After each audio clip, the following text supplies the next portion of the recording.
Hello నమస్తే. YS Jaganmohan Reddy గారి విషయంలో కూటమి ప్రభుత్వం ఎలాంటి పొరపాటు చేయకుండా చాలా జాగ్రత్తగా వ్యవహరిస్తున్నారేమోనని మనం అర్థం చేసుకోవచ్చు.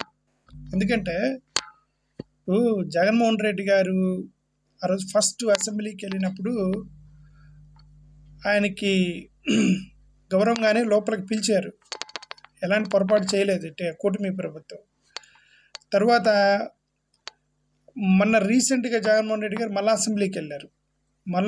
మొన్న అసెంబ్లీకి వెళ్ళినప్పుడు కూడా వాళ్ళు యాక్చువల్గా జగన్మోహన్ రెడ్డి గారు అసెంబ్లీకి వస్తే అవమానిస్తారేమో అనేటువంటి ఒక భయం ఉండేది. ఇప్పుడు ఆ భయం అందరికి ఉండేది. కానీ ఎందుకు వాళ్ళు ఎలాంటి అవమానించడం కానీ, గేలి చేయటం కానీ, గొడవ చేయటం కానీ, కనీసం స్లోగన్ ఏరియటం కానీ ఏమీ లేదు. వీళ్ళే అసెంబ్లీలోకి వెళ్ళారు, వీళ్ళు వాకౌట్ చేసి వచ్చారు, ప్రతిపక్ష హోదా ఇవ్వలేదని.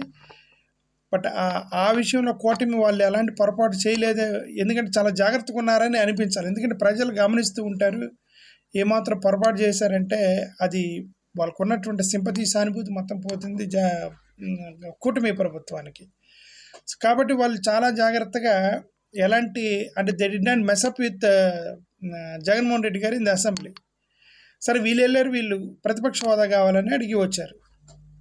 ఈరోజు ఇది సీట్లు కేటాయించారు. సీట్లు కేటాయిస్తే అక్కడ కూడా ఎలాంటి కక్షపూరితంగా ఇచ్చినట్టేం కనిపించలేదు.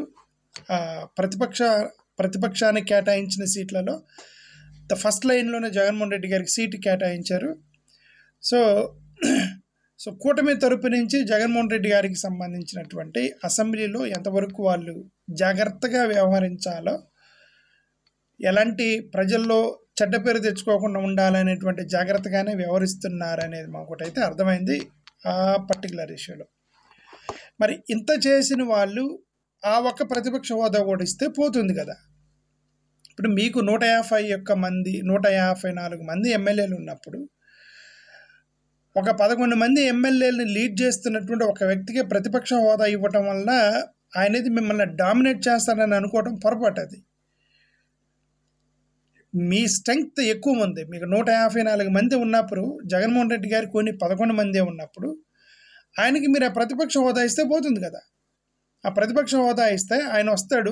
ఇప్పుడు ఎలాగో ఫ్రంట్ సీట్ ఇచ్చారు, ఫ్రంట్ సీట్లో కూర్చోమన్నారు. ఇప్పుడు ఆయనకి మీరు ప్రతిపక్ష హోదా ఇవ్వడం వల్ల మహా అయితే ఏంటంటే అతను మాట్లాడేంత వరకు మీరు టైం ఇస్తారు, అంతే కదా. సుబ్రహ్మణ్య స్వామి లాంటి వాళ్ళు క్లియర్గా చెప్పారు, ఆయనకి ప్రతిపక్ష హోదా ఇవ్వడంలో అభ్యంతరం ఏమి లేదు, అనుకుంటే ఇవ్వచ్చు, అది లీగల్గా ఏమి లేదని. గతంలో ఎవరో అనుకున్నారు, అది లీగలైజ్ కాలేదని సుబ్రహ్మణ్య స్వామి లాంటి వాళ్ళే చెప్పారు. చెప్పినప్పుడు ఇది కూడా ఇస్తే, ఈ ఒక్క పని కూడా చేస్తే ఇక కూటమికి చెడ్డపేరు పోయింది కదా. ఇప్పుడు ఆ ఒక్క చెడ్డపేరు మీరు పెట్టుకోవడం ఎందుకు అనేది నా ఉద్దేశం. ఓకే, అంటే ఇప్పటి వరకు ఉన్నటువంటి బాడీ లాంగ్వేజ్లో కూటమి ప్రభుత్వానికి సంబంధించి జగన్ గారిని మెస్ చేయాలని కానీ, అంటే they don't want to mess up with Jaganmohan Reddy గారు, ఆయన్ని ఎగతాళి చేయాలని, గేల్ చేయాలని, హ్యూమిలేట్ చేయాలని ఆ ఇంటెన్షన్ అయితే కనిపించలేదు ఇప్పటి వరకు. డే 1 సెకండ్ టైం అసెంబ్లీకి వెళ్ళినప్పుడు కానీ, ఇప్పుడు సీట్లు కేటాయించిన దగ్గర కానీ ఎక్కడ కూడా చాలా క్లీన్గా అనిపించారు. ఆ క్లీన్గా అనిపించినప్పుడు ఈ యొక్క ప్రతిపక్ష హోదా కూడా ఇస్తే జగన్మోహన్ రెడ్డి గారికి అపోనెంట్కి ఎక్కువగా మాట్లాడడానికి టైం వస్తే, ఆయన ప్రతిపక్ష హోదాలో తన యొక్క కన్సర్న్ కూడా చెప్పగలిగినప్పుడు ఫుల్ ఫ్లెడ్జ్డ్ అసెంబ్లీ నడిచిద్ది కదా. ఆ ఒక్క పని కూడా చేస్తే మీకు ఇంకా మంచి పేరు వచ్చేది. లేదు అంటే మీరు ఇవన్నీ ఎంత చేసినా సరే చివరికి ప్రతిపక్ష హోదా ఇవ్వలేదు అనేటువంటి ఆ చెడ్డ పేరుని మాత్రం వాళ్ళు మూటగట్టుకుంటారనేది నా అభిప్రాయం. Thank you.